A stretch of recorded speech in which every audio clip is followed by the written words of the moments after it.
Hey everyone, welcome to the Cancellable Podcast. It is me, Faisal, and we are here with Korosh. Hey everyone.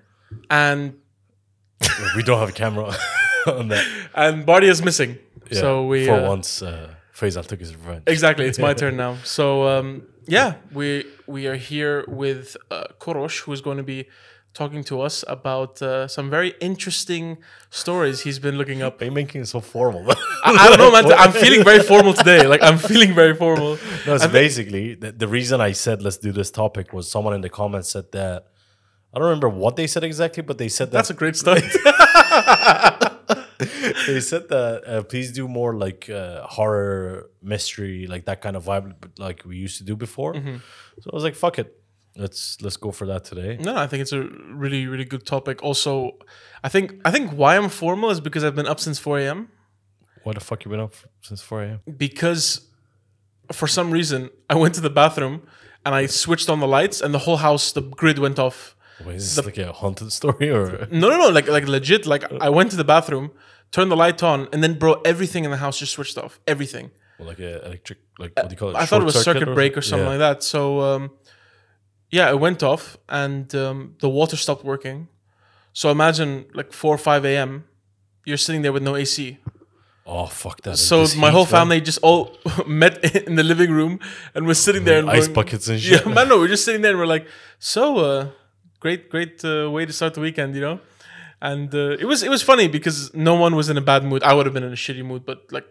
Because everyone was going together, like Yeah, it's exactly. not You're all just you. suffering together. But yeah, funny enough, came here. We came to Korosh's house, and I asked him, "Hey, do you mind if I use your shower?" And this guy turned off his pipes on me, so I can't use the shower. But they turned off on you, bitch. What the fuck? No, but funny enough, his house's pumps aren't working as well. You're so cursed, man. It's on you. that Yeah. could be the case. That could be the case. Yeah. But yeah, But anyways, for the mystery vibes, I was trying to like figure out a new angle that we can do because we've done not a lot, but we've done a few episodes on like conspiracies and like scary stories, and we had Ibrahim on. Obviously, he had all the shit that he said, like with the mystery objects and everything. But I came across, honestly, most of this is ChatGPT, but because nowadays that's how apparently you Google. But the first story I came across that was like actually mysterious. I mean, some people say that it isn't, but okay, it's a Russian name, so I don't know if I'm gonna fuck this up the whole time or not. But it's called the Dyatlov Pass, something Yeah. like that. yeah.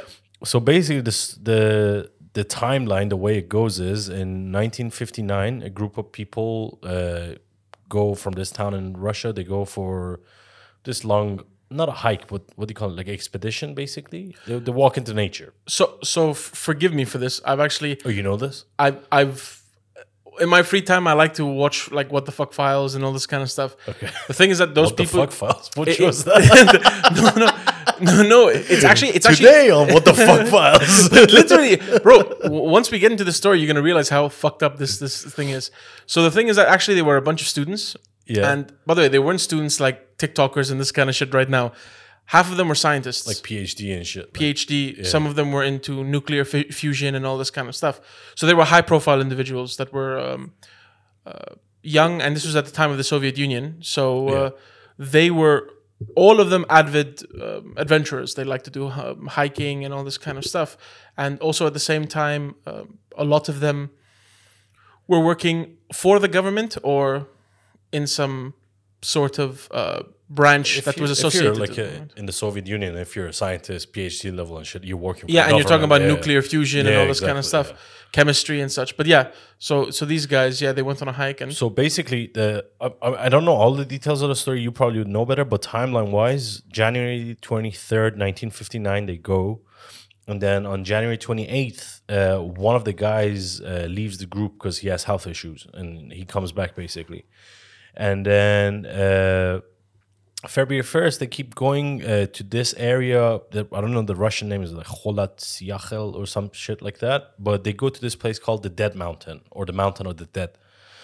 And then on February 12th, they were supposed to come back. By February 20th-ish, some people say 20th, some people say 24th, the families forced the government or whoever is in charge of rescuing to go look for them because they weren't looking for them. And then when they go on February 26th and they find a camp, they see that everything is like badly damaged, all the tents and everything. But the weird part about it was the tents were torn from the inside, not from the outside. So it doesn't really make sense for an animal attack. So there's a couple of different theories behind what happened. But basically, the stuff they found in the investigation was that they found a bunch of footprints about like 1.5 kilometers away from the campsite where the tents and everything were. And then they found 2 bodies underneath a large cedar tree. There were like 9 people in total. And those people were only wearing their underwear, which is usually common, like in a cold environment. If they get hypothermia, you hear like in Everest, people take their clothes off and everything. So you can chalk that up to that. But then in the following months, as they were like widening the search area, they found some other bodies that it looked like they were on their way back to the tent. And then they found some bodies that were like underneath a couple of feet of snow. But it's a couple of months later, so it could have snowed over them. But the weird part was that the injuries to these bodies they found, it kind of looked like it would look similar to if they got hit by a car. Like it was that badly damaged. So there's a lot of like anomalies around it. And some of the injuries that I found that they said that they found was one, it looked like some of the people got hit by a high-speed car, but there was no external wounds on them. So just their internals just like mushed up, basically. And then some of their clothing was, for some of the people around the camp, it was radioactive. And then some of the people were missing like tongue, eyes. Like there were different injuries with different people. Like they didn't all have all of them or any of that. And then obviously some of them had hypothermia and paradoxical or something like paradoxical undressing. But some of the theories that I found, I'm sure you can talk more about it, but some people thought it was an avalanche and it kind of forced them to like move really quickly. And then some other people thought that the really like high-speed winds were like causing panic in them. That's why they tore out the tent and they ran away and then froze to death. But some people think there was a group of people that used to live there, or there's no evidence of them anymore. It's called the Mansi people, basically like a tribe that like used to live there, or they think used to live there. They think that they could have been attacked by them. And some other people think that it was like military testing, or obviously there's one theory for UFO, as usually there is. But then the crazy part that I found in a different article was they were saying that they found a set of footprints there that wasn't consistent with like the set of footprints a human would leave behind, or at least the way we leave behind. So it could be another species of, what do you call it? Like a Yeti or something like that. Some shit like that, yeah. But basically this was unsolved, and to this day they don't have a specific answer for it. But they just chalk it up. They said for like, it must have been some nature, like forced events. So I would say a few things that like I'll just brush up on, like what you said, that I'll add more into it. Yeah. Because first of all, that 10th person you were talking about was if I'm not mistaken, he had military background. He worked in the Soviet Union army. And the reason why he went back was because he had sciatica, which you know is the pain in the back. Bro, can you put the wire into the mic a little tighter? It's not working. It keeps cutting out. Yeah, okay. Is it better now? Yeah. Now I'll try again. Go. Okay. So the thing about the 10th person, which you talked about... No, we got all of that. Okay. Yeah. So the thing is that that guy returned, right? He went back home, and the other 9 people which you're talking about, the thing is that talking about the tent, the idea was, first of all... when they cut out of the tent, they noticed that the footprints were leading away from the camp and going into the tree line. Right. Yeah. And when they went to the tree line, they realized that they did find 2 bodies there. But the thing was that the people who, when they found their bodies, they realized that people were wearing other people's clothes. Like they swapped out? So they swapped each other's clothes out. Okay. So, authorities assumed that what could have happened was that an avalanche hit the tent. They struggled to get out. They had to rip out because they clawed out from the inside, got whatever they could and ran. Some people were barefoot. Okay. Some people were half barefoot. Right. But it doesn't explain why they ran to the tree line. You know what I mean? Another thing which was said there was the Mansi people you were talking about, or the Mamsi. I'm not Mamsi or Mansi, yeah. Mansi people. They were still there, and the thing is that they called it the mountain of the dead because it was a spiritual site for them. Yeah, they assumed that these Mansi people were upset that these people were defiling the mountain, so they thought that these people killed them. murder them because some of the victims had their brains bashed in. Yeah, skull fractures and others had their eyes removed and tongue removed. Yeah. But the thing is that which made it even weirder was that they found pieces of flesh in trees. Shit. Okay. Yeah, they found pieces of flesh that were in the tree of the victims. Okay. Another thing which you said about the avalanche, why people were not so sure about it being an avalanche, because the mountain wasn't high enough for that to be an avalanche. Right. And also these were skilled campers, so they knew how to put the camp. But what could have happened was those high-speed winds could have picked up snow and made it like a wall of snow that just hit you. Yeah. You know? So that... The thing is, the weird part about it is like the injury is not consistent. Like, each group of two people, like very different type of injuries. Yeah, but and they also had burns. If you check, some people had burns in their body. Yeah. Some had, as you mentioned, internal damage. Others had their brains smashed in, like their skull had been fractured. And the thing is that what made them go and refuse to go back to the camp, because the camp was still accessible. Yeah. You know, what stopped them from going back and getting their supplies? Because they waited in the tree line and died in the tree line. Yeah. And then 2 people tried going back and they perished on the way back. Death or something. You know, people say that the tongue and the eyes being removed could be animals scavenging and eating the eyes and the tongue, but it's also they were frost. You know, like they were frozen. It's like like it's very hard for an animal to eat eyes and tongue. The other thing is that the Mansi people had reported on that day that they saw a ball of fire in the sky. I don't know if you heard about this. No. So the thing is that ChatGPT didn't get this information. No, because the thing is that they actually made a couple movies about this thing, because it was the most unexplained event to happen, you know. And the thing is that locals had reported that there were fireballs going in the sky, but this, of course, the authorities thought that, you know, because we don't really want people poking into the research of what the Soviet Union is doing, they basically said that no, that's not the case. It never happened. Another point that they said was that right close to where they were camping was a prison for Russian defectors and people who had caused criminals, basically. Yeah. Right. And they said that prisoners could have escaped and killed these people. You know, but the authorities in the Soviet Union said that no one was reported to have escaped.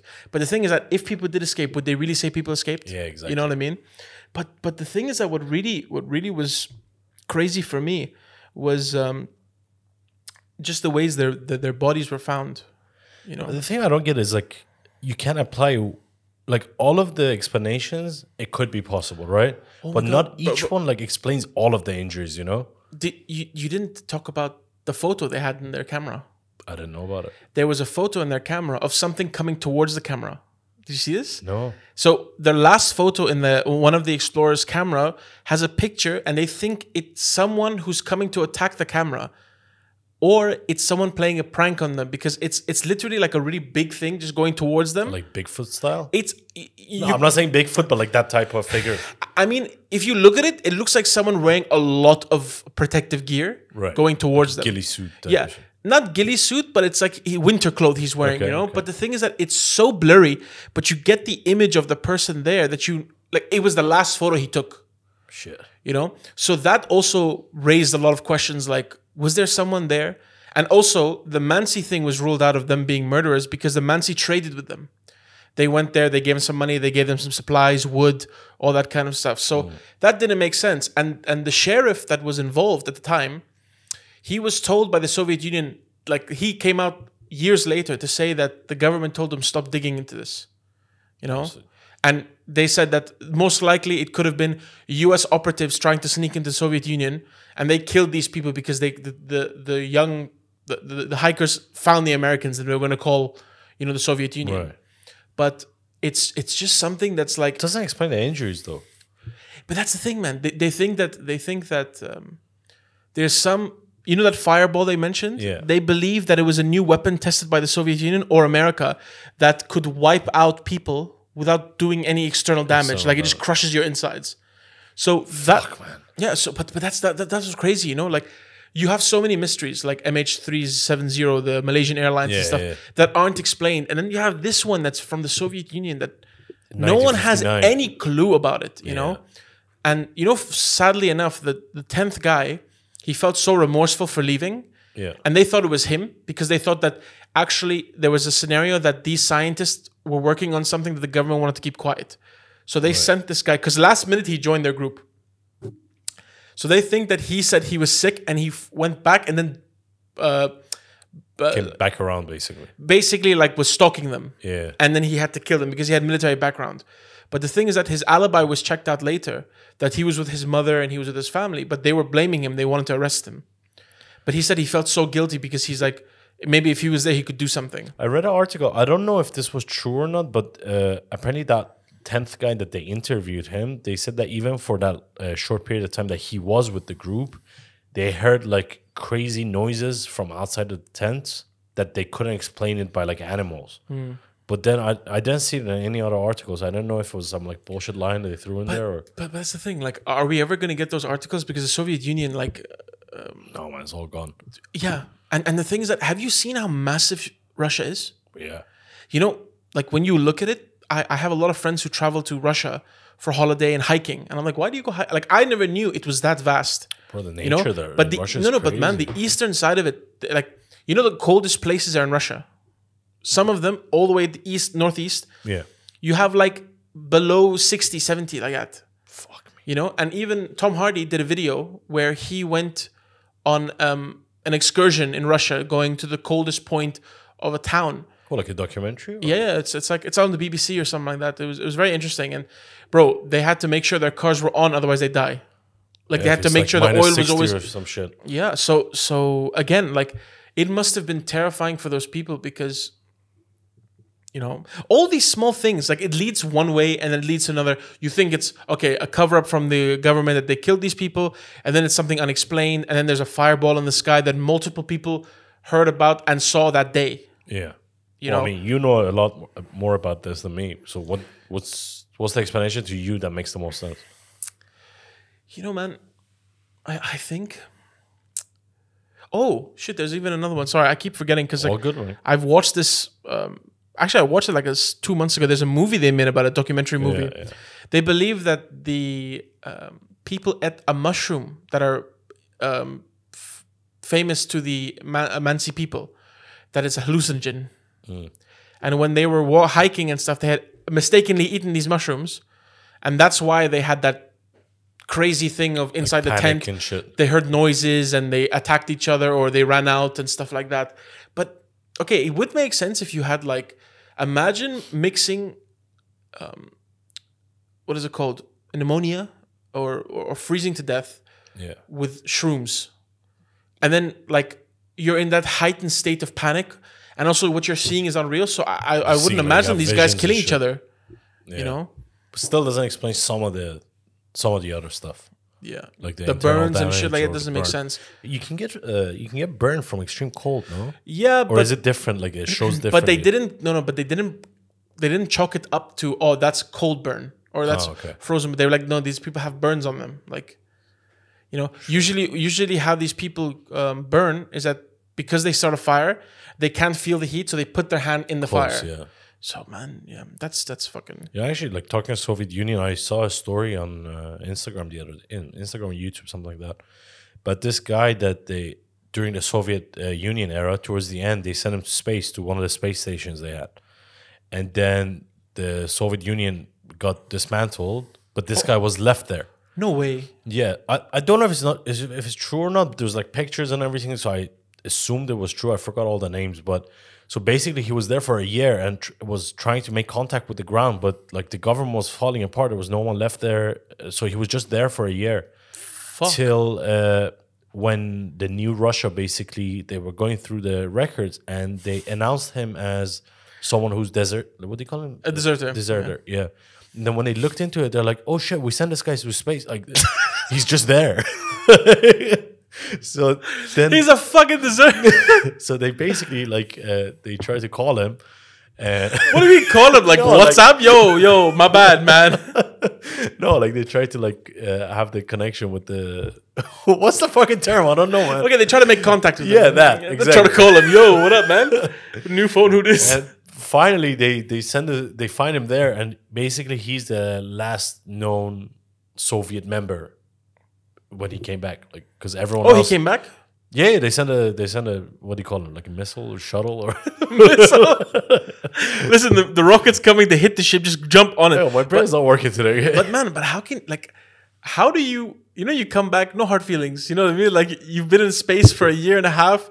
No one even like talked to you. How did did he have supplies and stuff? Or like assume, did he eat yeah. the ship or some shit like that? Did he have Read the shit. No, man, people when they're starving, they can eat leather and they can eat all this kind of stuff. I don't Yeah, think but he you had don't leather. live for a year and a half. If So you wait, do- no. So the thing is that his mission was a year and a half, and they got him in that time. Okay, let me explain. A YouTube short is about 60 seconds.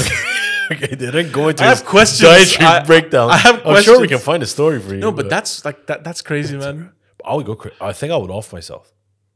Yeah, but there's nothing in in the ship that could kill you. Jump out. Pretty sure that will kill you. Yeah, that's true. I'm pretty sure there's something you can kill yourself. There's no sharp edge you can bang your head against. Like, Everything's like styrofoam. I don't think that's how fucking. It was like bubble wrap. It's like bubble wrap. I'm gonna end it. Oh, fuck. But yeah, What would you do, man? That's terrifying. like you lost contact. Like who the hell do you call? It's no one. It's like a flashlight. He's like clicking it towards Can you Earth. imagine like what's going through your head? Like, was it a zombie outbreak? Did everyone die? Was it a nuclear war? But he would see it. A zombie outbreak? No, I'm not saying that he'd see the nuclear bomb go off. You know what I mean? If he was like asleep at the time, like, I mean, he'd see the aftermath of it. It's not like, yeah. but yeah. Why would you hold on? You don't even know when they're gonna call you. You have food. You're lonely. Fuck. It's like It's terrifying. I think a movie came out on Netflix a couple of months ago. I forgot who the actor was. Are you talking about that guy, Adam Sandler? Yeah, I didn't Bro, watch the it's movie. so stupid. You watched it? It's so stupid. Yeah, but from the trailer, I thought the concept was like being alone in there, and then you don't know if you're imagining shit or if there's. Oh actually yeah. being- It's like that. It's literally like that. And I there's think you'd go a crazy. huge ass, really terrifying looking spider in the ship with him, Yeah. and it tells him the first thing, "Don't worry." Oh, okay. He's like, "Who are you?" He's like, "I like noises." Like, bro. Can you imagine? Like the first thing is, Will you suck my dick? It's been a year. If you do, we're good. No, man. I don't give a fuck if I'm ruining the movie because to be honest, fuck it. it was like deep. Like he never connected with his father, and there's like this alien race of spider people Okay. that travel the world, but there's another insect race that attacked his planet. Yeah. So the spider's like, "Do you mind if I stay in your ship? I've traversed the world. I've seen all galaxies and stuff." And the other guy is like, "Sure," and this locks it in another room, like because it holds on to a pipe that makes a weird noise. Okay. And whenever this guy walks to the kitchen, there's like just a spider staring at him, like from in the distance. Make me a sandwich, bitch. Yeah, no, exactly. And it loves like peanut butter for some reason. Spider, Who doesn't? bro, a spider. Like why couldn't they made it like a panda? In space? Oh, so a spider in space makes sense. I mean, if you want to go with the scary vibe, like you're not gonna look at Yeah. panda, you know? What if it's feed him bamboo and shit? what if it's black panda? Black panda. It's like I know it looks nothing the same, but it's like reversed. The guy locks his door. Yo. I was listening to this story on Rogan the other day. This comedian was on and he was like, one time I was driving through Florida and I went through one of these, is it like a sanctuary when you drive with your own car and like all the lines are there and everything you go through? It was like I was in a rental car and the car broke down. So they were like, if you give us like extra $20, we'll give you a car that you can go through it. So they gave him this piece of shit car that they painted like a zebra. Okay. So he's in this piece of shit car and then he goes and he's driving the path and he sees a pride of lions, like 60 lions. I'm sure he's exaggerating, but he's like, the car just broke down there. And the second car broke down The there. second car broke down in the middle of all the lions. And in Florida heat, he doesn't have AC, so he has to roll down the window a little bit to let the air in so he doesn't cook. And he was like, I'm just sitting there with all the fucking lions there. Like, it took them like 20, 30 minutes to bring a different car. And then imagine, like, you have to switch cars. Now, Like, imagine that in space. Imagine if the power went out on a space station. Like, we're talking about powers going out. The water's not working. But, yeah, man, like... terrifying. Have you ever done that thing where you go into the safari and you drive through? You know there's one in Dubai, right? No, I don't know. But you don't drive. You get into like a... it's like a train. Oh, okay. And you go through... I've done it in Africa, but like a bus. But like, No, that's just outside, bro. That's not... no. Not like a school bus, bitch. Like, No, I'm saying... actually, an elephant almost started charging the bus, and the guy, the tour leader, kept saying like, "Everyone, be quiet." We're like, "Be quiet." There's a fucking elephant there. Like, it's like you know how they like move their ears and shit. It's just staring at us, and it's like twice the size of the bus. You're like, okay. Well, If I was your dad, I'd be like, Kurosh, I was with we were in grade 10 or 11. We went on a school trip, and yeah, but we didn't see any lions or anything. It was just fucking elephants and giraffes. Fuck you, elephant. Like, Yeah.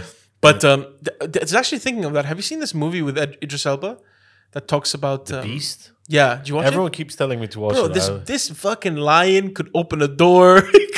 he could do it. Man, this lion knows ambushing. It knows like Krav Maga and all this kind of stuff. Hand-to-hand combat. Yeah, bro, man, it does like mind Games with them? mind games, like guerrilla warfare, you know?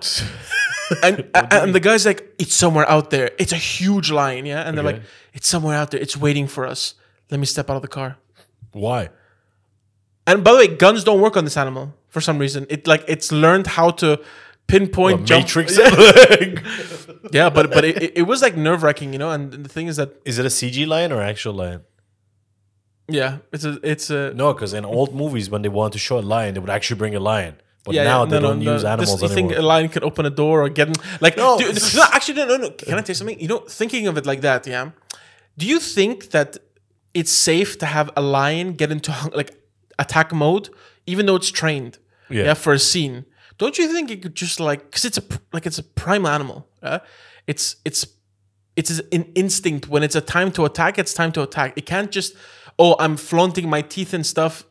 You stupid fuck. They don't actually put that like Brad Pitt there with a lion. They shoot it in a way that there's no one standing there. And the lion is just but attacking. they do that. But there were cases where, I don't know if you ever heard about this. There was a very famous bear that was used in Hollywood, and two brothers were training the bear. Yeah. And the bear had been with them since childhood. And they were filming a audition tape to send to a company that wanted to use the bear, like as you said, you know, like stunt, and then they put it together.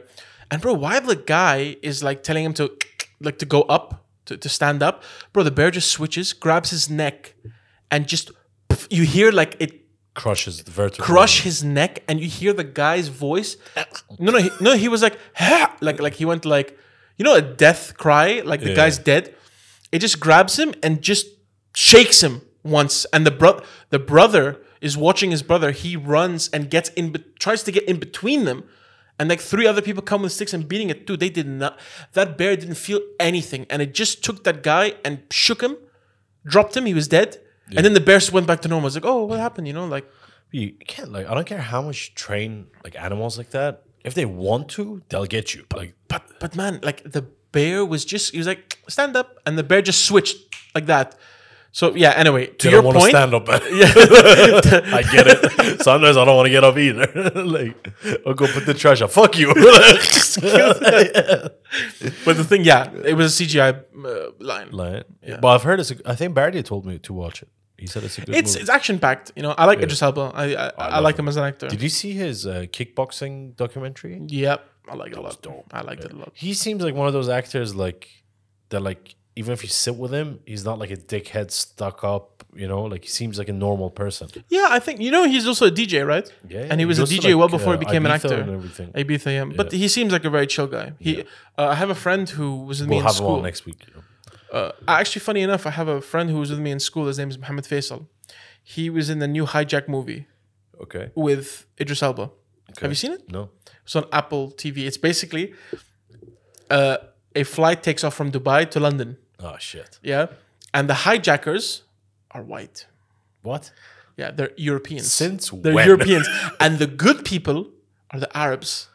Who directed this movie? I don't know, but Was it like funded by like Saudi or something? no, bro, it's Dubai. Why would Saudi? You know what? Make advertisement. Oh, you know, but my friends in the movie, and it's so weird seeing your friend be in a movie. Yeah. Because you've known him outside of the movie, and you're like, oh, that's Mohammed. You don't believe it, like the acting. Yeah, but the funny thing is, like, if you watch it, bro, he dies Quick. They didn't give a man a sentence to say before he died. He was like, Oh, he was just extra on set, basically. No. He had scenes. Like, he was in the control tower. He's like, something's not right. But they got Dubai so wrong. Right. Bro, there are some images in that fucking movie where it's like Afghanistan. And they're like, this is the outside of Dubai. And bro... outside of Dubai is Abu Dhabi in short. No, but they make it like that. And I'm like, how could you guys get it so wrong? Yeah. You know, because apparently there's this one checkout woman in the show that gets a call from her husband, and her husband's like, if you don't come home because you are a Muslim woman, you have to follow, you know what I say, I'm going to take our daughter away. So the girl drives to an area I've never seen, looks like Jordan or something like that, goes into the house and just gets double tapped. Yeah. Okay, that's like something. The whole family got... Doesn't happen here at all. Yeah. And the thing is that our friend... Yeah. Walks in there and goes, no. Bro, so far you're not making your friends hungry because all the 2 lines he's had, something is wrong here. Oh no. No. Actually, you see, the thing is that he in the show, he's the first person to see that things not right. Because the flight was getting hijacked. Yeah. Hence the movie Hijack. Okay. Yeah. And they sent a distress. But then the hijackers blackmailed the pilot. So he's like, oh, forget it, it was a mistake. And he's like, are you sure it was a mistake? Because you literally said you have someone on the plane who is trying to hijack. And he goes, no, mistake. We had a drunken person. So my friend, the smart guy, starts putting 2 and 2 together. He's basically the first black guy in every scam movie.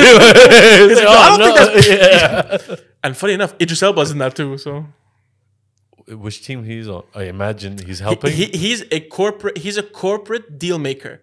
He's the kind of guy that gets an impossible deal to happen. So he gets on the plane. He's like, terrorist, I'm gonna make you trust me, so that we can all go home. Oh, cool. I'm European too.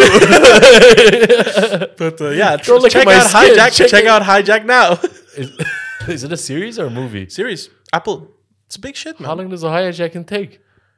Bro, it's not like it's not like they're gonna make one episode. Yo, we've been hijacked. I thought it was a movie. No, it's a TV show. Because you like each episode, first they get the plane. First they get the plane, and then you know their backstory, and then you see my friend get murdered. 30 seconds into episode 1. Oh no. No. I think it was 3. Okay, he made it pretty far. Yeah. And he's been in a lot of movies actually. He's been in also. There was this one. I don't know how he looks like, so I could have seen him, but I wouldn't know. But yeah, so speaking of like he comes with like a name. I'm Faisal's friend. Bro, it's not even like friend. Like I knew the guy in school. That's it, But I've heard from many people who met Idris Elba. He's very nice. Nice person. Very chill. Yeah. Cool. But going back to people getting murdered in the snow. Yeah. See, like if a guy like me was there, I'd get it. Like yeah, that's the guy. He killed everyone. But But why would you? Why not? But what do you think happened? You asked me what happened. I genuinely don't know because I told you I didn't watch the documentaries and everything. Okay, but what I've told you so far, like I hope I've been concise. Yeah. It's just I don't think any one of those explanations covers everything. So it's like a mix of all of them, I think. Aliens came down, gave them shrooms, and then punched and then told one of them beat him. Yeah, and then they got hypothermia and swapped clothes. But then the part that I didn't get was why was some of their clothes radioactive? Like, could it be from something they were working on before? Because they were scientists, you said, right? Yeah, but bro, come on. What was you thinking on the it's not like they go in there with their shorts and stuff. Oh, bro, speaking of radioactive, oh my God. Okay, after this, I need to say it. Like, go. Okay, so this is Bad Luck Brian. You know who Bad Luck Brian is? It's like that meme of the kid that says, like, it's a meme of he tries to do something and he gets the worst outcome. Okay?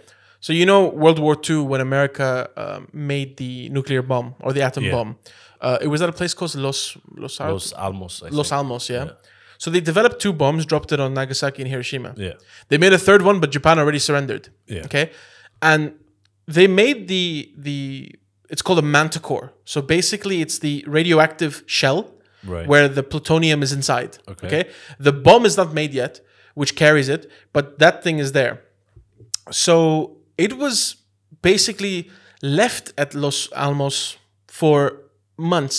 Okay. And the thing was that they didn't know when it would reach critical mass, which basically means that when it's going to explode. It's going to go off, yeah. So they had certain tests which they did, and I mean, it's really funny.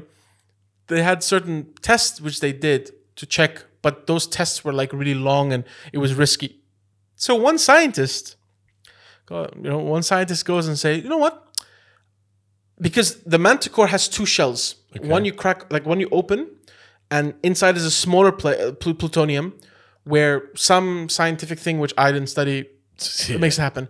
This fucking guy gets a screwdriver. Okay, bro, they're in a room, no protection. It's like it's the scientist. You can't protect against fucking. No, you can wear reactive gear, man. Like it's okay. Still, like no. But the thing is that it's not a bomb. Right. It just exposes you to radiation. Okay. So this guy goes in there and does his test one time and goes, "You see, I was able to check how much." What did he do with the screwdriver? Just with the screwdriver, opened it and checked something, and it's like, okay, it's not gonna explode. Yeah, and then closed it.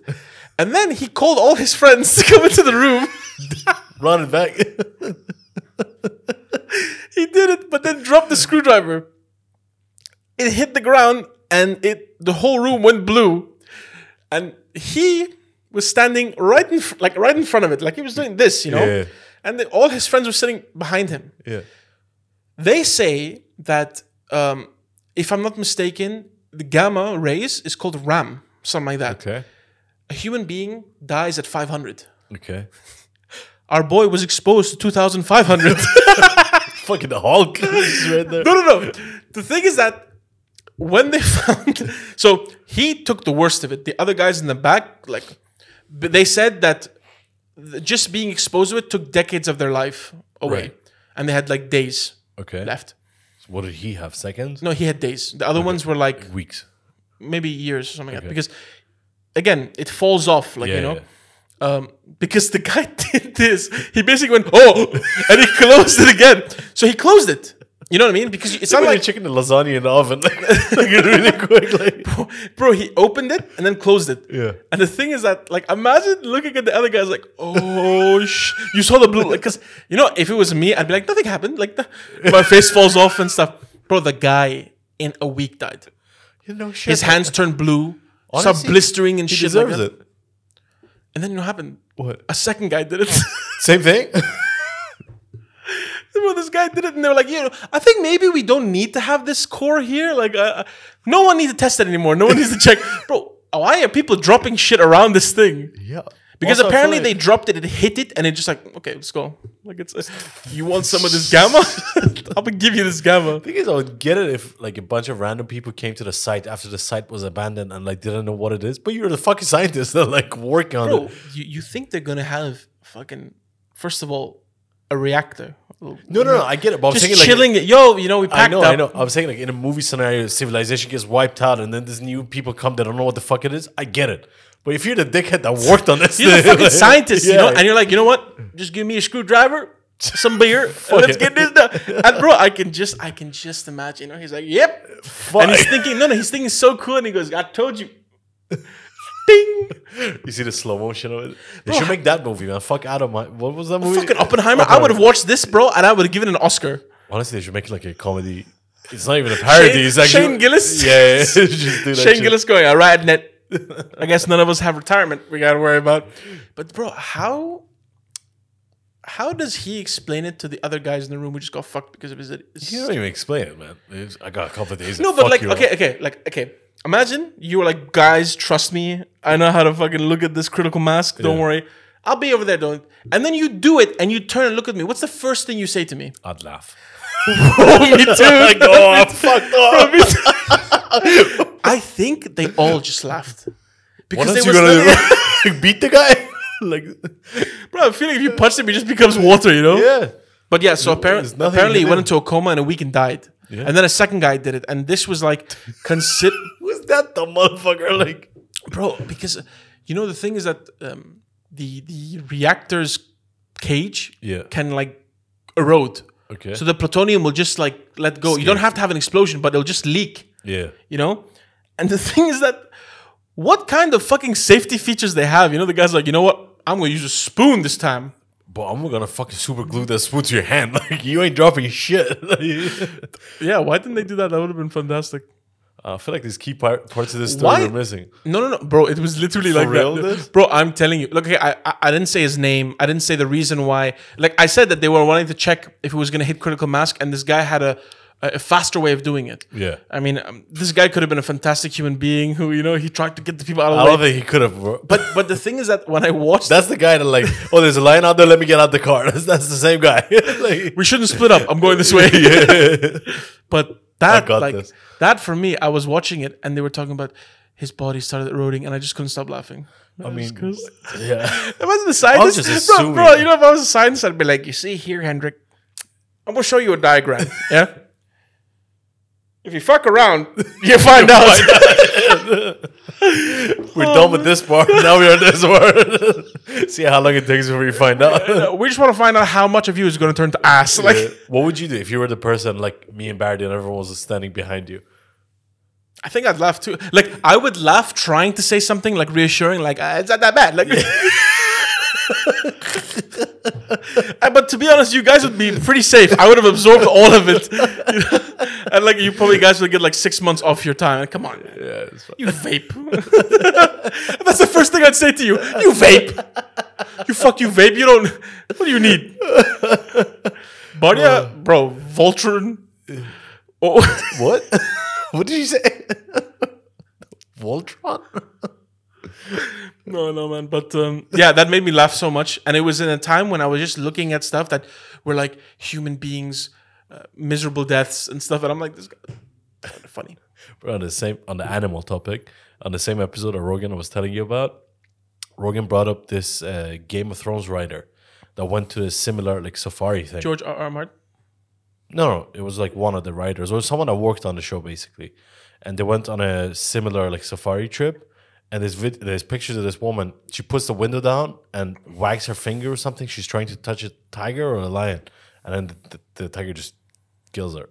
Like goes in the car, like because she opened the fucking window, and then, It got through the window? no, she put down the window to like touch the animal or something, and then the animal just got her. Just imagine the light goes.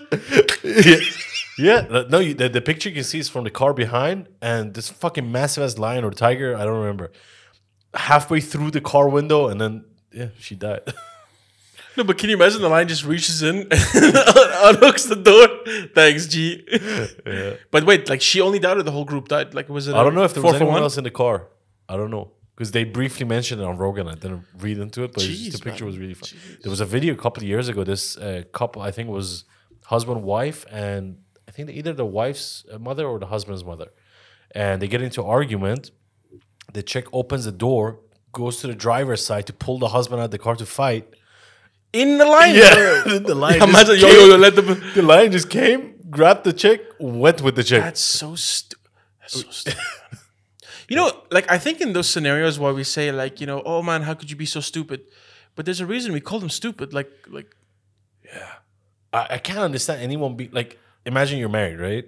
I can't imagine a single thing that person would tell me that would piss me enough to get out of the car. Like, if I want to beat you, I'll beat you in the car. But I'm not getting out of the fucking car. Like, there's nothing you can tell me. You cheated on me. Okay, cool. I'll kick you out of the car, but I'm not coming around. I'm waiting. I'm like, but that's... Like, there's nothing they can tell you. Like, but that's, again, I think all these scenarios go to show that, God really does have a plan. And, natural selection is at its finest. Darwinism. Darwin, yeah, exactly. It's like, you know what, we might not get you with a cheetah now, but she'll go to a place where cheetahs live and you'll get out of the car. You get out of the car yourself. Because, man, it's crazy. I wonder if they put the animal down afterwards. Why? They get a taste. Did the lion go to his neighborhood? Did it break into his house? No. I don't see the think lion so. in Dubai. Yeah, like, bro, look, okay. It's like the saying, yeah? If someone comes into your house and robs you, yeah, he broke into your house and did all this kind of stuff. Right. If I went to a neighborhood with money flashing, I dare you, mother, to come and take my money. I'm asking for it. Yeah. Although it's a criminal still. offense, yeah. But why'd you go out there? Why'd you flaunt it? Like, this woman literally went out and like, get out of the car. No, but I think there's a thing with like animals, like cats like that they get a taste for humans and then they chase after it. The thing is that I've heard that, okay, so man-eaters are usually animals that cannot catch any more other animals like gazelles and stuff like that, because either from an injury or old age, and they realize that human beings are the easiest. That's why in Africa and India and stuff, you have these man-eating tigers. Like in India, you have man-eating tigers that very common in because India. they catch a kid so easy, man. Just break his neck 1 second. Other animals can outrun them. What is a village gonna do? Bro, I've seen 2 videos in India. This was a couple of years back. One was the guy was on top of an elephant and going through a field. Did you see that video? So for the listeners that haven't seen it, you just see the video. This guy's on top of an elephant, I think, and you just see through like these like bushes. You just see a tiger just like running and trying to jump up the elephant to get the guy. I didn't even see the lion run. I just see it appear from the long trees. Yeah. You know, like the long bush, whatever it's called, wheat. And you saw the driver. The driver, he had the stick. He's like the other one I saw was they were on a motorbike, and they're on a road, but on the road on the sides there's like trees and shit, and then you just see a tiger chasing the motorbike and getting pretty close, and like. But you're on a bike, you're like... Yeah, and bro, that's not a fucking Harley Davidson. It's like some... Yeah, exactly. And like the tiger's pretty damn close, and like the distance is not changing, so you can see like... Who's gonna tire first? My car explode. But fuck that, man. I can't imagine. Like, yeah, man. That's when you wish you got the bigger bike. Like... But that's the thing. It's like... terrifying. We really are not... equipped for this shit? No, they say we are the apex predator, but we're apex predator due to tools. Yeah? Like... Yeah. But and our brain, but dude, other than that, any animal that bites you will break through your bones. Yeah. You know? No, I was imagining the other day, like, what's scarier? A guy with a gun or a chimp that knows how to use a gun? You know what I mean? Some would say, oh no, I can't say no. Yo. I hope you didn't think what I thought you think. No, I don't know. But, what was your distinction between a no, guy with there was a conversation. I don't remember what podcast it was about. Like, like we would never allow other animals to reach the level we have reached. Because imagine seeing a chimp with a gun, or like chimp. Like they were talking about the movie, I think, and then it got to this point that we would fucking demolish that animal as soon as one of them learns how to pick up a gun. But then I was trying to think like. What scares me more? If I'm sitting in a building, a guy with a gun comes in, or if chimp with a gun walks in? Well, I mean, you know, the scary thing about chimpanzees is that chimpanzees has the most accurate negative human characteristics. Apes like to kill for fun. Yeah. Chimpanzees like to kill for fun. Yeah. So I wouldn't want a chimp that had a gun. Yeah. Just well, he shoots you and then rips your testicles off. No, but the thing is that they're so strong. He just has to do with the gun is my mercy. Because they learn leg shots and stuff. Bro, he'd take my kneecap and... No, I'm saying, like, imagine you're the guy on the bike. Bro, and the chimps are chasing you, but now they can shoot you and then eat you. Did I ever tell you when I was in Jumeirah Beach? This was like when I was fucking 14 years old, and one of my family friends had a chimpanzee, and he used to let it, like, run around. Like a baby one or full grown? It must have been maybe, like, its teenager age. And this chimp was like so nice to the owner, but would chase me and my family, like my brother and stuff. And when the chimp grabbed my hair at the time, bro, he'd stop, like he grabbed my hair, my body, like I was running, and he stopped me fully. Fuck. And the owner was like, come, Kabu, whatever his name is, and the chimp was like, haha, and then it grabbed my arm, bro. I'll never forget. It grabbed my hand, and I could feel like my bones broke. Like if he did a little more, and by the way, for him, he was like smiling. Yeah. Fuck, man. And the thing is that after that moment, I never wanted to touch a monkey again. Like I never wanted to go to, you know, these places where, you can sit with a chimpanzee or something like that. Never. Fuck that. After I realized that I, being now my size and stuff, I will get demolished by the smallest chimpanzee. Doesn't matter, man. Yeah. I saw a video of this father and daughter that used to have a gorilla, I think, and then they released it into like one of these sanctuaries. Gorillas I like. I know, but I still want to hang out with them, you know. Yo, go to the mall. Yeah, but they went back to the sanctuary a couple of years later to go find the gorilla. And basically, like, when they encountered, I don't know if it was the same gorilla or a group of gorillas, what it was, they were, like, giving them instructions on, like, how you behave. You have to sit down with your eyes down. Oh, yeah, like, don't look can't at them. contest them. And then you just see the old-ass man just sitting there, and then the gorilla in the back starts, like, doing the chest pump thing. I would never want to be in that fucking position. There's videos of people who go out of their way to go see these troops of chimpanzees. Okay. They go there, and the not chimpanzee or gorilla, and the gorilla has a matriarch, like the big boss, or patriarch, whatever matriarch I think is for women. Bro, this guy comes, and what he'll do is that he'll grab you and he'll run with you a bit and then drop you to show you he's the boss. Right. And these people are filming. And one guy gets grabbed by this guy, and you see him just going into the bushes. And then it lets him go. And you could see from the guy's face, he's petrified. Like, you have to let the gorilla do what it wants. Because it then feels like, okay, I will allow you into my kingdom because you're no threat. Yeah. Man. Fuck, man. Do you even make noise or you try to be quiet? And it picked him up from his ankle and lifted him, bro. Like so easily. Just like, whoo, like that, you know? Fuck. Now imagine he had a gun. Challenge you. Get down, motherfucker. Empty your wallet. Give me all the bananas. But I don't have any banana. You have one. What? What did you say? You have one banana. I want. I saw a video of a... Oh, don't say that after that. I saw a video of guys banana getting ripped I off. saw a video of a monkey the other day. I don't know what it was, a chimp or what it was. It was sitting on a car and started, like, I guess it just learned how to jerk his dick, and it came all over the windshield. It was the weirdest fucking video I've ever seen, man. Man, have you seen these videos of these baboons and monkeys in India that, like, take puppies? Yeah. Eat them or they make them pets? No, they throw them off buildings, man. Yeah, that too. Yeah, that's rough. I like those videos. I can't see dog videos. I can't watch it, bro. I told you last podcast or 2 podcasts back. I saw a lion just pick up a dog and leave.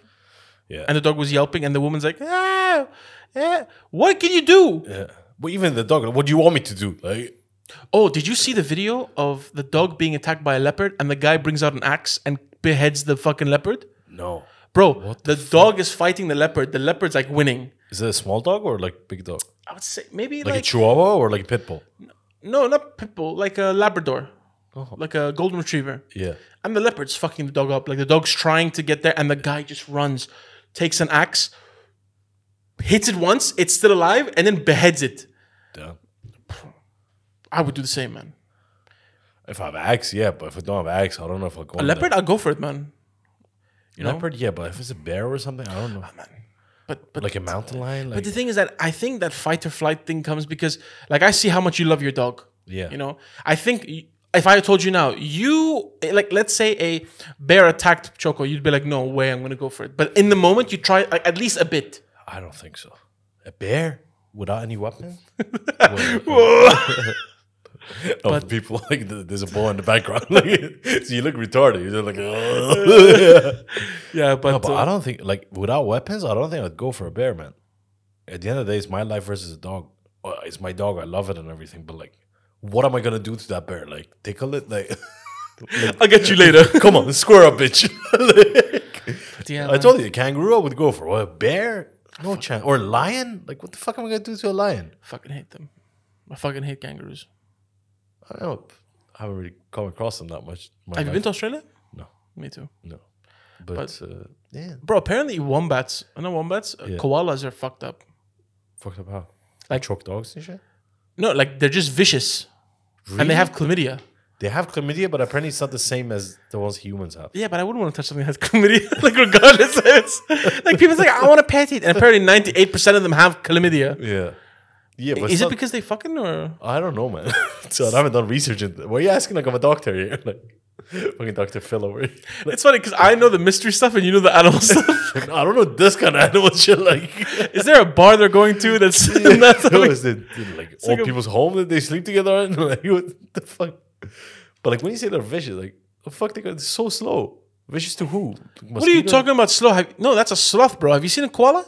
They're not that fast, bro. Bro, there was a guy. Same video, like you said, of he's on a bike and stuff. These two kids were on a dirt bike, and a koala's chasing them, and this thing's running. Bro. What? It's running. Koalas run? Yeah. Since when? Yeah, bro, I mean, ever since... all the videos I've seen, they're slow as shit. No, bro. I mean, like, maybe they're saving the energy. To chase a bike, though? Yeah, man. It was trying to be scary, but it was just screaming like an old woman. Shut up, Karen. It's like, man, you trying to be scary. Hit it with a flip-flop and shit. Fuck, yeah. But, should we go back to the scary? Yeah, let's go back to... this story I didn't think is scary. Well, depends, but I just thought it was fascinating. So it's called the Greenbrier Ghost or something like that. And the story takes place in the 19th century in West Virginia, America, basically. So there's a chick called Zona, and then her husband is Erasmus, and her mother is Mary Jane.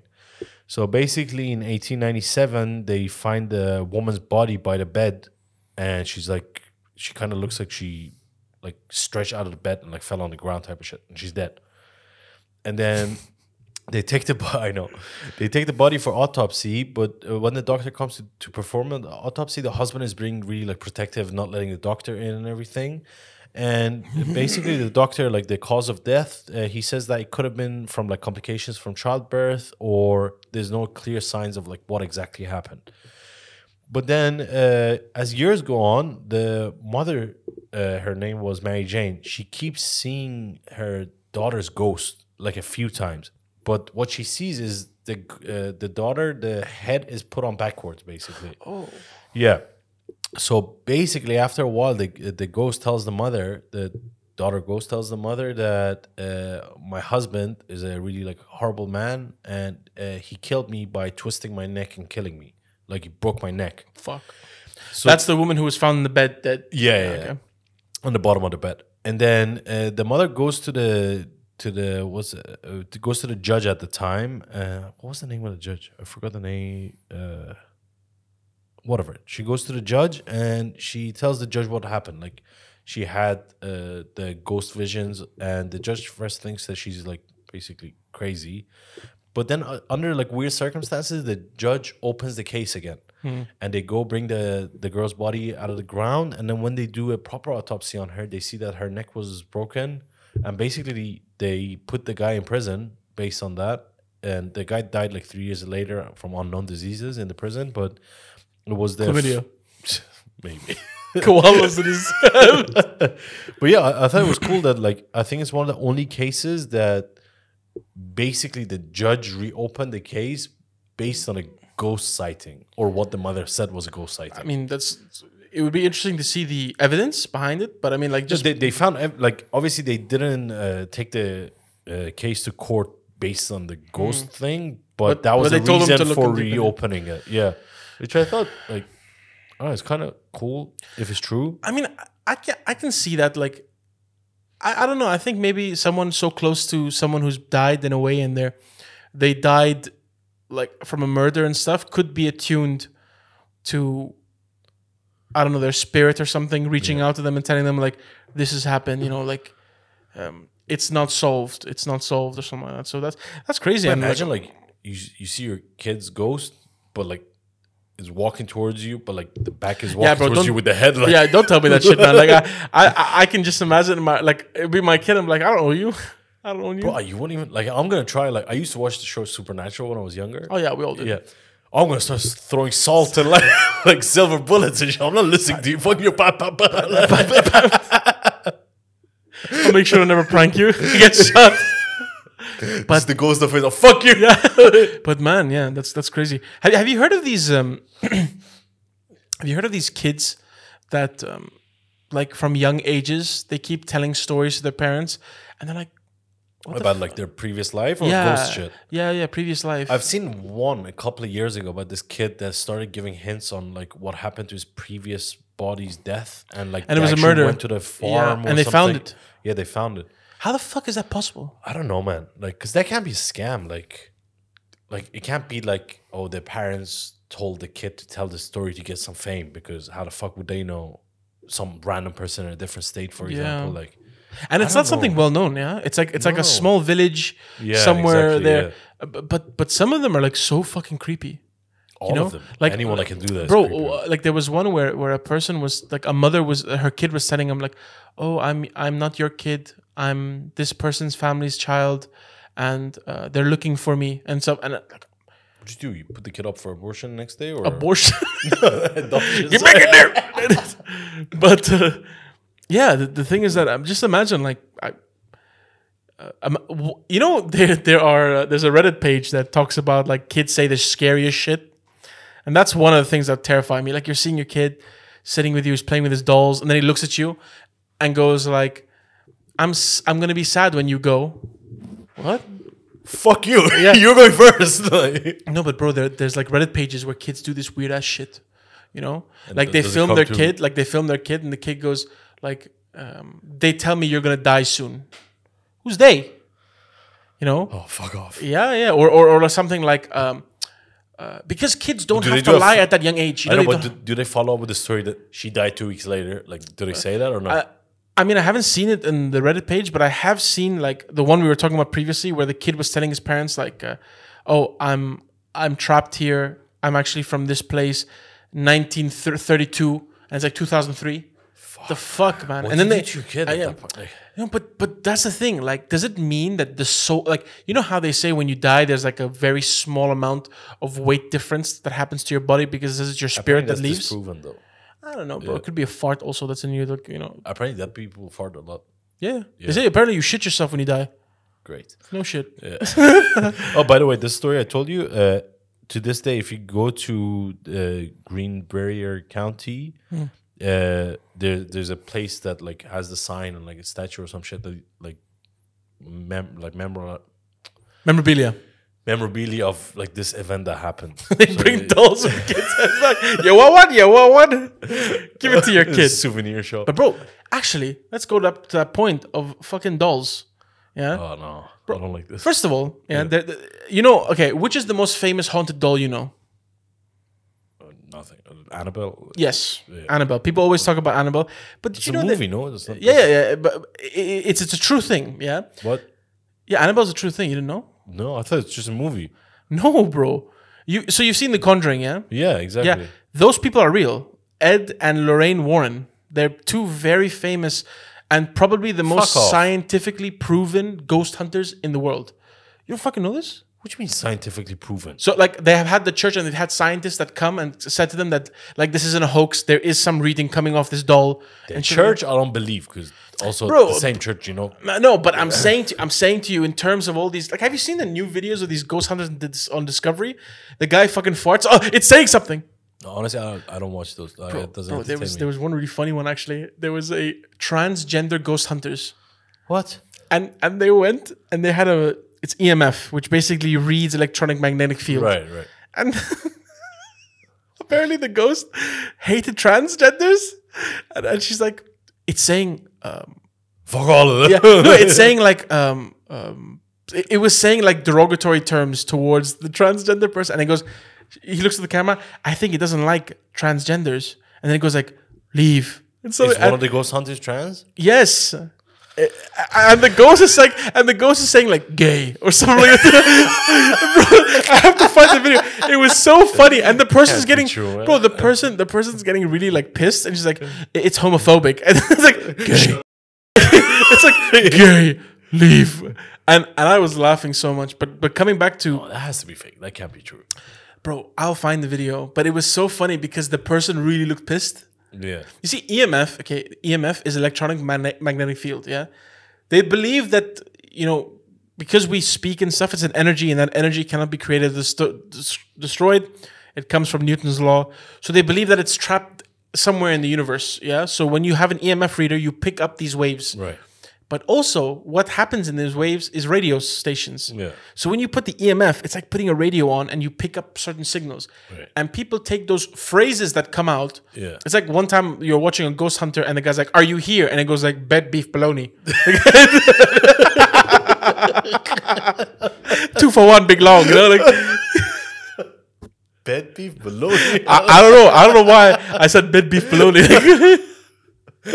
Pussy must have looked weird as fuck in the bed. Like, Yeah, but that's literally like some of the videos is like a guy goes, "Oh, how did you die?" And he goes like 2 for 1. oh man, But yeah, speaking of Annabelle, so if you didn't know, Ed and Lorraine, check it out. It's pretty interesting. I don't wanna. I'm good. So Ed and Lorraine Warren, this is a little bit supplement information I'm giving you. They have a room in their house which has Annabelle and every cursed object they've ever had. Just like the movie, basically. Yep. Just Okay. like in the movie. And they have a priest that comes every month and blesses it, the area. Subscription service or like. Yep, something like that. He's got, you know. So Annabelle has to be like anointed. They have to put certain holy water and stuff. But actually, Annabelle isn't the most famous doll. Okay. There's another doll called Robert the Doll. Yeah. Yeah. And Robert, bro, if you see the photo of Robert, and I don't know if you're going to put it, so I'll just go here. All right. Yeah. Robert. I'm putting in the photo. Robert, first of all, was created in 1904 in Germany. Okay. And he was like, he's a Nazi. That's all I'm mentioning. Where is the gas chamber? Robert De Niro with his hands up. With a little mustache. Can you imagine how many are in the cellar? But so in 1904, this doll was created by a very famous, like now very, very famous toy making company called Steiff. So this was mass produced. Like it wasn't just one. Not this doll, because I haven't seen it anywhere else. But bro, if you see the doll, it's fucking hideous. Okay. It looks like, first of all, why do you make a doll have pitch black eyes? You know, like why? Okay. The thing is that this doll was created in 1904, and a guy, basically a kid named Robert Eugene Oho, okay, received it from his grandfather. Okay, and what had happened is that when the kid got the doll, he like became obsessed with it. Yeah. And he fell in love with it. He was every night talking to it. And his parents would hear him because they were living, like, their house was opposite. You know, the doors were opposite to each other. They would hear the kid talking to the doll. And sometimes they'd hear someone talking back to the kid. Yeah. And they didn't think any of it. They're like, oh, he has an imaginary friend, whatever, you know. Some nights later, the parents would wake up to the kid screaming like top of his lungs. So when they would burst into the room, they would see like just the endings of like a tornado in the room, like shit being flung around, and they would look to where their son is, and the son would be in the corner, like in the fetal position, and the doll would be sitting on the edge of the bed upright. My man, sorry, he's taking a piss. Okay, yeah. Fucking freaky. All right. Yeah, so they in the beginning were like, oh, it's you, Robert, you're doing this and stuff like that, but didn't explain why the doll was like just upright on its own, standing and staring at whoever came into the room. You know, this happened a couple nights, and every time the kid would say it's Robert the doll would get pissed even more. It doesn't like snitches. So, yeah, exactly. Stitches, bitches get stitches, you know. So it would then start bruising him and hurting him and like doing all the shit to him. And when he would go to school, the doll would wait at the window like a puppy. Okay, like it would, like they would put it in somewhere inside the house, but it would always end up looking outside the window, and other kids would avoid the house because sometimes they'd look at the doll, it would be there 1 minute and then change like somewhere else. Yeah. So the thing is that, to be honest, when you think about it, it just seems like the kid had like some tantrums and he was doing it himself. All right. Yeah. When you're being skeptical about it. But then they had a plumber who came to the house and was working in the kid's room, and he heard like growling, like a really deep growling coming in from the bedroom. Yeah. But he was in the bathroom of the bedroom. Okay. And he heard like heavy footsteps walking around that bedroom. So, I mean, fuck me. That Yeah. I would go out the window, you know? Yeah, fuck that. So he opens the door and just sees that the doll is at the foot of the door. Just staring at him. So he puts it back, thinking, okay, someone's fucking around with me and stuff like that. Continues to work, and happens again. So he leaves, tells the parents, and then I go, oh, what the fuck? Like, then they have guests who come to the house. And when the guests are sitting there, they hear heavy footsteps of someone walking around upstairs. Again, not so much they think it's, oh, you know, like it's probably the whole house is old or whatever. Fast forward to, let's say, 30 years later. Right. Robert's now older. He's studying the actual kid who was with the doll. He goes back to his family home and finds the doll and says, you know what, I'm going to bring it back to my house because I had he probably doesn't remember or whatever. Puts it in the attic. Yeah. And puts it in the attic and starts giving it teddy bears and starts getting really obsessed with it. And the wife says, you better lock it up. I don't want it. Like, I don't like how it looks. Lock it up. But in the middle of the night, they find it in other people's rooms. It's locked up, and it's always staring at them in the bed. Like it sits at the foot of the bed, or it's always like upright, staring at them. You know, even when they have guests who come over, it's staring at them. And apparently people who the teddy bear would stare at would have broken bones weeks later, or a car accident. You know, some shit would happen to them. Yeah, some shit would happen to them, and people started avoiding the house. Okay. You know. Anyway, Robert dies in I think 1974, and a woman buys the house, and the doll comes with it. Right. The woman keeps the doll for like 30 years. Okay, and then she goes and donates it to Fort East Mortello Museum and tells them, listen, please take this doll. Do not follow the instructions. Don't ask it questions. Don't do this. You know, they put it, and the curator of the museum is like, it's some bullshit. You know, like okay, put it there. He starts getting at night when he's walking around. He starts seeing that the doll is outside of the glass box, following it. Certain areas. It's like every time he goes there, it's somewhere else where it shouldn't be. So the guy's a little bit hesitant, and he goes, "Okay, you know what? Maybe someone came and did it." You know, they always try to find something rational, rationalize right? it. Yeah. People start coming to visit the museum to see Robert the doll, and the curator, after having months and months of it, says, "Please don't take photos of it. If you do take photos, please ask for our permission." Yeah. Okay. Some people don't listen, and some people try taking a photo. The camera stops working. This is what year? I don't know. It must have been 1974, and then 20 years later, so it must be around 1990 something like that. Right. So some of the cameras stop working. When they take the photo, it's like glare. They don't see the doll. They go outside of the museum, and the camera starts working again. Some people who didn't take the permission start like losing a shitload of money, getting into accidents, family member dying. And people start getting so hooked up on Robert the doll that they start sending letters to the museum saying, "Please ask for my forgiveness from Robert. Please, my life is getting fucked up." And they get 1 to 3 letters a day.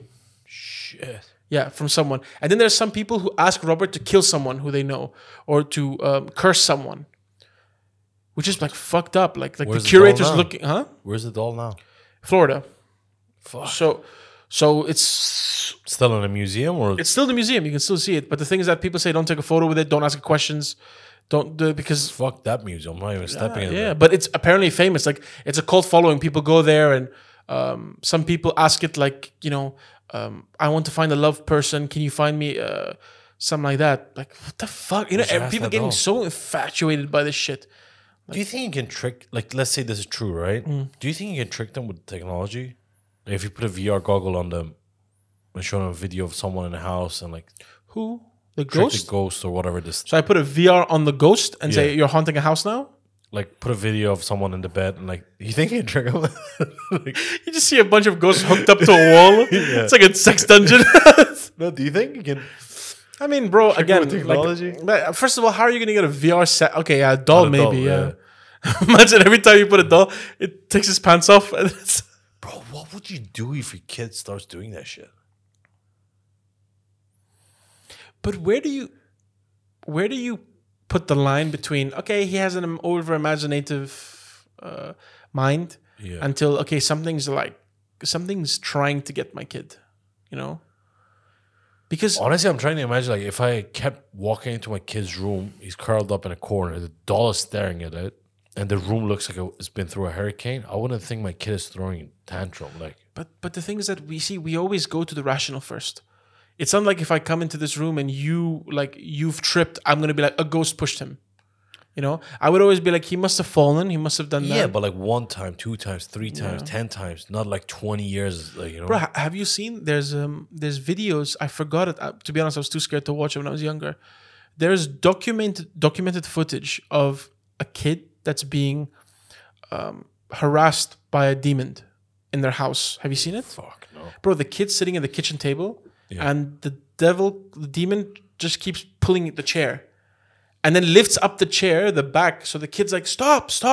Yeah, and they're filming it, and they're filming it in such a way. It has. I don't know if it's been disproven, but they're sitting at the table, and the chair just gets flung.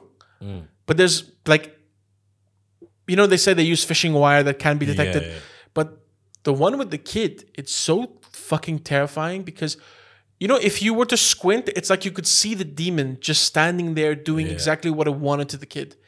And that's the thing. Like, why people like The Conjuring and why people like that Insidious. Yeah. Because they had a lot of things like, there are people that are sensitive to certain senses, which makes them able to see what's on the other side. And in the Quran, they say that there is another side. Yeah. There's like the jinn where they live and reside. I think every religion has some sort of version of that. I don't know if any other religion has a alternate universe or dimension that talks about like jinns that live around and walk around. Not exactly that, but I think every religion, even like religions that don't exist anymore, like back in the day, they all have like stories of like some sort of supernatural like type of thing, Of course. But like a lot of those videos you see on YouTube and stuff, because for a while I really got into them, and then I started watching debunking. Yeah, debunk videos and like visual effect artists actually breaking down why this is fake and like how they've done it. They recreated with the programs they have and it looks identical. So like most of them I tend not to believe. But then there's random ones that like, I remember there was one, I think it was a family in Mexico. And it was a TikTok video. Like their whole account, they had like hundreds of videos. Nothing related to ghosts or anything. It was just about their children. They had a grocery store and like just daily life, like normal shit. And they had like 100 views on them, 50 views on them, like nothing. Suddenly, they post one video from their CCTV of the chair in, like, imagine behind the reception area randomly starts twisting. Then the next video, it's like shit starts falling. And then they had one video that I'll never forget. Even like right now, I get chills, which could be 100% fake. I don't know. But it was two little girls running in the back of the shop and everything, or like peeking around the corners and shit. Oh, fuck that. And then the TikTok account just stopped posting. Shit. So like when if I go on an account and I see they only have one video and it's ghost shit, I'm like, okay, maybe they're starting to make an account for money or something like that. But when you see like for 5 years they posted about their grocery stores, they don't get views. It's just a family with their 2 kids and everything. Randomly they switch to this and then they stop posting. You're like, yeah, that's okay, like, it's not for monetization. Clearly this family is not a visual effects type of artist. Those are the ones that like throws me for a loop, like, because I don't understand the motivation if it's not real. Yeah, but that's the thing. Like the videos I had seen, these people weren't asking for like, oh, come interview us and stuff. Yeah. That's exactly for me what fucks me up. And the thing is that like, automatically when like automatically as a human being, you just get so riled up. Yeah. By thinking about like, a kid, bro, they're children. Why are we so terrified of a child peeking around the corner? Yeah. Because it's out of the ordinary. At Rogan night, was saying this, like, if you see a naked child anywhere, like in the streets or something, you're going to be like, oh, what the fuck? You pick it up, you call the police, you try to take care of it. But if you see a naked child in the jungle when you're camping, fuck that, you're running away. Like, depending on the scenario, like, you're always like terrified. They always say, there's a very funny saying, it's always nice to hear a child laughing, except when it's 3 a.m. and you don't have a kid. Yeah, yeah. So, I mean, I can imagine that, like, 100%. Like, it's terrifying. And the thing is that why I say about this Robert and these dolls and like my kid, I think I myself would try to leave that as the last resort because I don't want to believe it. Yeah. And first of all, if something sinister wants your kid, it's not like some pedophile or something like that. Yeah. It's something that's out of your control. You can't even stop it if it came into the room. Yeah. And then it comes to a point where it's like, okay, it is real. Yeah. Which religion do I look at can protect my kid the most? What does because you have movies that talk about the Bible, then you have movies that talk about Islam, and then you have movies that talk about Torah. You have movies talking about Mexican and Aztec and all this kind of stuff. That for me is the door I don't want to open. And the thing is that I've had many paranormal activities I think in my head that have happened to me. Yeah. But I don't want to speak about them because again, you don't have to believe it. But I was there and I experienced it. Yeah. So it's... That's the thing. Like, then it comes to, like, I'm not a religious person, right? And let's say my kid is in that situation. Obviously, even though to that second I don't believe in religion, like, you're trying to hang on to anything. Like, my dad is not a religious person at all. But when I was young, I used to get really sick to the point that they were, like, my parents were so worried about me that my dad would go to religious sites around Iran and pray for me and all of that. But then I'm thinking like, okay, if I'm not religious my whole life and then this happens to my kid and I turn into a religion, even if that religion works, will it work for me? Because I'm only turning into it when I need it. You know? But that's the thing, you know, a lot of religions believe that it's not like, oh, God is so petty to look at you and be like, oh, now you come to me. You know? That's the thing. That's the thing what's so reassuring to people, especially about religion. You know? Your whole life could be a non-believer and then take a moment to become a believer. And then, you know, it's just how it is. But the thing is that that's the thing. Your dad wasn't religious, but modern medicine failed him. Modern teachings failed him. So you have to go back to the thing that people have said have put them along the way. You know, for me, it's like, you remember when I told you about that story about Neanderthals and how they used to hunt humans? That's fucking terrifying. You know? And you then realize why cultures and stuff developed religions. Don't go out at night because demons are out there. No, there are Neanderthals out there that will eat you and rip you apart. So how do you tell kids not to go out there? So again, this. I hope we never have to get to that. But you know, the thing is that I myself, I'm so skeptical, and there's so many videos. I've talked to Ibrahim before about it.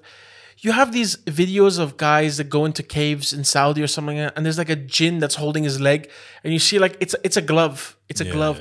And people get, you know, people get galvanized, meaning like they oh my God, there's a demon. And that makes me worry about people because they're so susceptible to, you remember that game you guys used to play? It's called Mafia? Yeah. In America, it's called Werewolf. Okay. I don't know if you heard about it. It's talked. So it was done by a psychological student who made the game. Okay. Right. And he talked about how, you know, you have two people who are usually the mafia, and then everyone else is like a farmer or whatever. Civilian. Yeah. And the whole concept of the game is the informed, regardless of their size, will always manipulate and beat the uninformed, which is the majority. Right. And that for me is such a point of, you know, you see all that's going on in the world. It's because of people being so easily manipulated by these things. Take a little bit of fear, take a little bit of the unknown, and people will go to lengths of, you know, like the people in the tent in the Dyatlov Pass or the Dyatlov Pass. Yeah. Can you imagine if it was just a little bit of this and a little bit of that caused people to murder each other? Yeah. You have to be so fucking terrified to run out of a tent. In the middle of nowhere. With no shoes. In the cold. Half naked. Yeah. Wearing other people's clothes. That means either you're being attacked by a bear or whatnot, or you're going to die if you're in that tent. Yeah. Especially if you think like they're scientists, usually scientists are more of rational thinkers and like, fuck, man. Terrifying. That's the thing, and like, you know, coming back to like, again, I would love to thank the comment we got from the person because we love talking about this stuff. I think the podcast, we love talking about the unexplained, talking about mysteries and stuff. It really does open up doors to many other things we can discuss. Also, I think we like scaring the shit out of ourselves, so there's that too. But I would love to go to a haunted house. I'm good. Like, yeah, I would love like to see a cursed object, bro. Another cursed object that's really fucked up. This one is like people dying. Yeah, it's called the Curse of the Stolen Amethyst. Okay, stolen what?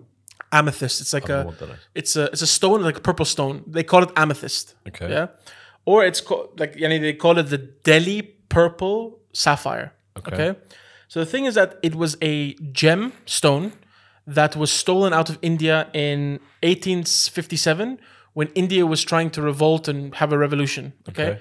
There was a cavalry general called, let me get his name, Colonel W. Ferris. Okay. He had taken the stone, brought it with him to England because he thought, you know, if I bring this gem, which he had taken from a temple, the temple's name is Temple of Indra. Okay. At the time when the revolution was happening, a lot of British soldiers sacked temples and took gold and took all this stuff from there. The general took it, or the colonel took it, because he wanted to secure his family's wealth because he thought it would be considered something that was very expensive. The moment he took it, and from the day he landed in England, shit started going bad. He lost all his money, and his health started declining. There's no proof that he died from it, but he came to a point where he was like, his health was zero, you know? So his son inherited it from him. The gem. the gem. Okay. His son, same thing happened to him. And the son then gave it to a friend, said, you know what, I don't want this gem. It's valuable, take it. That person committed suicide 3 weeks later. Jesus. And in his will, or her will, they don't state who it was, said, give this gem back to the son. Right. Yeah. Anyway, the son keeps it with him. His life just goes to shit. He then finds someone called Edward Heron Allen, who is a well-known polymathist. He was like a mathematician, I think, if I'm not mistaken, and a writer. Okay. This guy takes the gem from him and starts studying it, starts looking at it, and realizes that, okay, this gem is actually possessed. Okay. There's something wrong with this gem, and he says that it's a cursed object stained with people's blood. There's blood inside it. Okay. He's so convinced by this, he takes the gem, which is worth a lot, and throws it into the London Canal. Thames? London Canal, whatever. Throws it. Well, you said this guy is, it's not like it's a like it's a science guy, right? It's not like a yeah. So for him to get spooked out from this thing, you know, apparently he lent it to a friend, and she was a singer. She lost her voice, and she couldn't speak normally anymore after she got the gem. So he took it back. Yeah. Okay. The thing is that he threw it into the London Canal. 3 months later, a random guy was fishing it, got it. Yeah. For some reason, gave it back to the guy. Bro, you get a diamond, you get a huge-ass gem, you give it back to the guy who owns it? How do you even know who owns it? Yeah, there was a way, it just went back to him. So the thing is that he's so convinced that this thing is a demon, or like this thing is cursed, that he starts reinforcing the gem with silver. Okay. And puts a scarab and two-headed snake, which is supposed to ward off evil, on it. And then also starts engraving all the zodiac signs to try to mitigate the thing. The thing is that also after all of this, people around him start dying. Shit. Like friends, his business ventures goes to shit. So then he tells people, he tells his daughter, he says, I'm going to put, so what he does is that he goes to a bank and he puts the gem in 7 chests, all in one, like 1, 2, 3, 4. And he says, when I die, to his daughter, he says, when I die, only 3 years later, take the gem and give it to the British Museum. Okay. Yeah. So they put it in the British Museum, and in the museum, the curator who had it said that whenever people would go next to it, they would feel woozy and would feel sick. And when he was transporting it from one place to the British Museum, that curator, him and his wife were in the car, and apparently a freak storm just was affecting where they were driving. Right. And they said that they had seen continuous light striking each side of them, and the wife shouted, "You should have thrown that thing in the goddamn sea. You shouldn't have brought it with us." Right. And the thing is that when the curator had brought it back to the British Museum, whenever they wanted to have a convention to talk about the gem, he would fall very sick. And it happened multiple times. Okay. So like this thing had a shitload of death toll. Like it had like 6 or 7 people die. Did it send it back to India or like? No. It's still in the British Museum. It's called the Curse of the Amethyst Stone. I don't know about this one, man. Because like you said, like the only part that like is throwing me off is that you said that like it brought bad fortune for the first few owners, right? And they lost everything they had and everything. If you have a diamond and you lose everything you have, you sell that diamond. Yeah. Why didn't they sell it? I don't know. I mean that would make sense, yeah. Like maybe someone didn't want it, but he gave it to his son. I'm assuming for like a super rainy day, you know. But also, how a mathematician would know about like cursed object? No, but I think the idea of calling him a mathematician and a writer means he's well read. Right. You know? Okay. And he could probably like, oh, this looks like it comes from India. Let me read about Indian sculpture. Okay. It's not like voodoo, like let me tell you your future. Yeah, but look, because we're talking about this doesn't mean I believe it. But the thing is that it's a crazy story. But. No, but what's the first of all, do you believe that negative energy can be put into an object? Do you believe, like, let's say if you had an object with you, let's say a watch or something, and you went through horrible times, you were tortured, you were murdered, or thousands of people were murdered, and you had that watch with you. Yeah. And you inherit, like someone gave it to you, like someone, when you died, you gave it to someone. Yeah. Do you believe that the energy would be somewhat in there? I want to say no, but let's say I received a watch that I knew came from like a general that killed massacred a bunch of people and shit, right? And then as soon as I got that, everything started going wrong in my life. I think just to be safe, I'd get rid of that watch. This thing, like even like before when we talked about like going to haunted houses and shit, I always said like in my head 99.9% is all bullshit. But if 0.1% chance that is real, I don't want to risk that chance, you know, just because I think I don't have any proof that it's not real. So I don't want to invite that energy just in case it exists. And it's the same thing with this. Like I don't believe it's there, like it has bad energy. But if I get an object that has a dark history, then as soon as I get it, my life starts going to shit. I'm getting rid of that item and then see what happens afterwards, you know? Again, I don't know if that makes me like not have any strong beliefs in anything because I'm kind of like 50-50 on it, but like... No, but I think, I mean, what you're saying is correct, right? If you look at something that you've inherited, like if I gave you a watch and I told you this was the watch of Hitler, you know? You already have an idea that this watch coming from that person who did such a change in history, you already have a disposition towards it. Yeah. You know, it's like... First of all, where the fuck did you get that watch? No. but the thing is that like it's like when people... Have you heard about when people talk about real estate? Yeah. Real estaters don't mention if a house had someone who died in it? I think in some countries they have to mention... To disclose it. Yeah. But the price takes a huge hit. Yeah. But for what? The person died... The house didn't kill him. It was, let's say, a home intrusion, a home intrusion, or a wife killed a husband. But why does it affect the price so much? Yeah, No. It's weird because like I'm thinking like if I'm gonna buy a house, right? Let's say I'm in America, I want to buy a house. They told me like, oh yeah, 2 years ago some guy broke in and the owner shot him. I still would buy the house. But if they told me this was on like Native American land and like white people came and killed 50 of them and women and shit, I don't know why that would throw me off. Hey guys, sorry about that. One of the memory cards for the cameras sort of filled up, so one of the cameras went off. We appreciate all of you, and we had a great episode. And see you soon.